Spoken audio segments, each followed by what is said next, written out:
this Xiaomi from 2018 is still going. Anyway, so it's a beautiful looking phone hardware, but it taught me the value of, and I used to hear this, but I used to doubt it, the value of hardware versus software. Hardware wise, the phone is a beast. On paper, it's a beast, but software wise, my goodness, it's the worst phone I've ever held, honestly. And I love Sony's.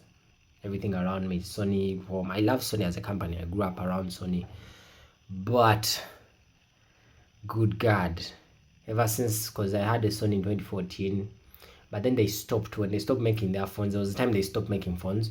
They also stopped working on their OS. So when they release a phone, they just put their stock Android, which is a shitty thing. Not even original like Google's Android, like some cheap basic stock Android with nothing. They don't even put in any effort, and as a result, the phone sucks. Oh my goodness.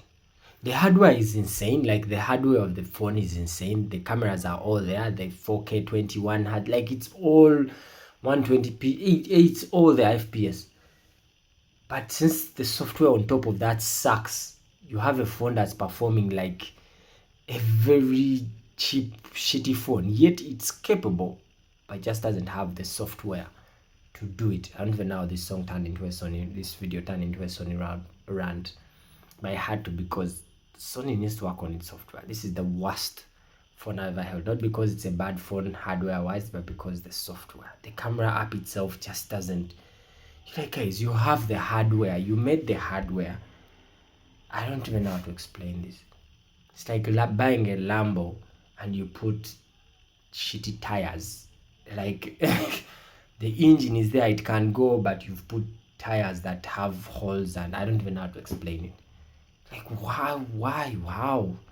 Anyway, worst phone I've ever held. Not because it's a bad phone, but because software. Sony did not do anything. They didn't work on the camera, they didn't work on, and they just slapped some stupid thing on it and just chipped a phone that then makes me scared to buy Sony phones now. And I wouldn't recommend anyone to buy a Sony phone, because they are not working on their software. They are not. They are doing really good hardware. Every phone on this planet has some Sony hardware, either in the camera or somewhere. So they make really good hardware. But software wise, and in this day and age, you need both. Can't have good hardware without good software. Can't have good software without good hardware. Actually, some people are doing good with software and shitty hardware. So yeah, very shitty phone. One of the shittiest I've ever held. Very, very shitty phone. Like, it used to stress me. I'm like, what the fuck? It's yet on specs, it's a powerful phone. Like, powerful with 16GB RAM. Like, powerful. But because of the software around it, it's just nah. Really shows you that bad software can kill really good hardware. And I noticed this from Windows machines. Windows operating system on laptops, on PCs, is a very bad operating system. So no matter how good your hardware is, you still have a bad experience, because the software on top of that is bad. So it's the same thing with these Sony phones. No matter how good the hardware of the phone is, because they focus a lot on that. Oh, we made this FKPS, it can replace like the Sony heavy cameras for video filming.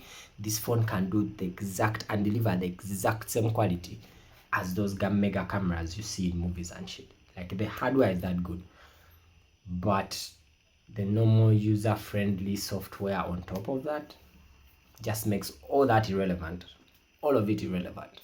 So yeah, my iPhone unboxing turned into a Sony rant. But I no longer have to worry about all those, because now I don't have to worry about having bad hardware and bad software.